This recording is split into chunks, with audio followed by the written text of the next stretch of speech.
जैसा कि आप जानते हैं कि विश्व के कई देश और उनके मीडिया की हमेशा से आदत रही है कि वो भारत का मजाक उड़ाते रहे हैं और हमारी उपलब्धियों को भी कम करके आंकते हैं। इतना ही नहीं, भारत के भविष्य को भी कम करके आंका जाता है। जैसा कि हाल ही में आपने देखा होगा कि पिछले कुछ सालों में IMF, वर्ल्ड बैंक और जितनी भी क्रेडिट रेटिंग एजेंसियां हैं, इन्होंने भारत की जीडीपी का अनुमान दिया, उसे हर साल भारत ने हराया है। यानी इन्होंने जो भी अनुमान लगाए, जो भी भविष्यवाणियां की, जो भी क्वार्टर्स के आंकड़े दिए, उन सब में भी हराया है और बहुत ही शानदार तरीके से सारे रिकॉर्ड तोड़ डाले। लेकिन अब एक बार फिर से भारतीय अर्थव्यवस्था को लेकर सबसे बड़ी भविष्यवाणी की गई है और यह भविष्यवाणी है भारत के एक्सपोर्ट्स को लेकर। और यकीन मानिए, भारत एक बार फिर से इन्हें गलत साबित कर देगा। इन्होंने जो भी प्रेडिक्शन की रिपोर्ट तैयार की है वो बिल्कुल कचरा साबित होने वाली है। लेकिन इन सबसे पहले जानते हैं कि ये भविष्यवाणी क्या है और किसने की है। तो देखिए, जापान ही नहीं बल्कि पूरे पश्चिमी देशों में सबसे बड़ी एजेंसी है नोमुरा नाम की, और एशिया में इसका नाम और पश्चिमी देशों में इसकी बड़ी शाख है। और इसने भारत को लेकर ये प्रेडिक्शन की है कि पश्चिमी देशों ने चाइना +1 की रणनीति बनाई है।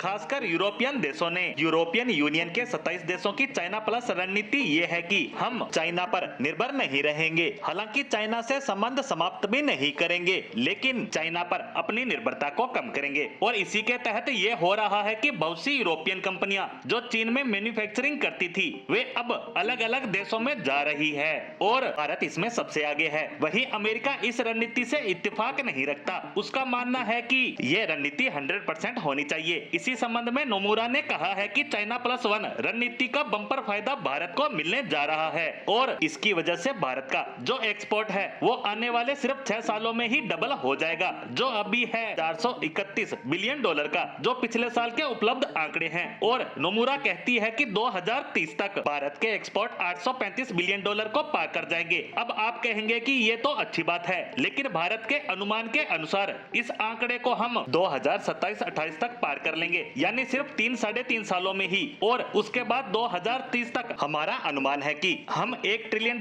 से भी ज्यादा का एक्सपोर्ट करेंगे, क्योंकि इस समय भारत की जीडीपी है $3.8 ट्रिलियन और भारत चाहता है कि 2030 तक हम सिर्फ $1 ट्रिलियन के सामान बनाकर ही एक्सपोर्ट करें। हालांकि यह काफी बड़ा टारगेट भी है, लेकिन अगर भारत सही से पॉलिसी रिफॉर्म करता है तो इस टारगेट को बड़ी आसानी से पा सकता है। इसीलिए नोमुरा की इस रिपोर्ट को लेकर कहा जा रहा है कि उसने भी अन्य एजेंसियों की तरह ही भारत को बहुत ही कम करके आंका है और भारत उसे हर हाल में गलत साबित करके रहेगा और हमारा एक्सपोर्ट $835 बिलियन से पार निकलकर $1 ट्रिलियन तक पहुंच जाएगा और भारत आने वाले समय की आर्थिक सुपर पावर कहलाएगा। इसी के साथ हमारी आज की पोस्ट को यहीं विराम देते हैं। धन्यवाद।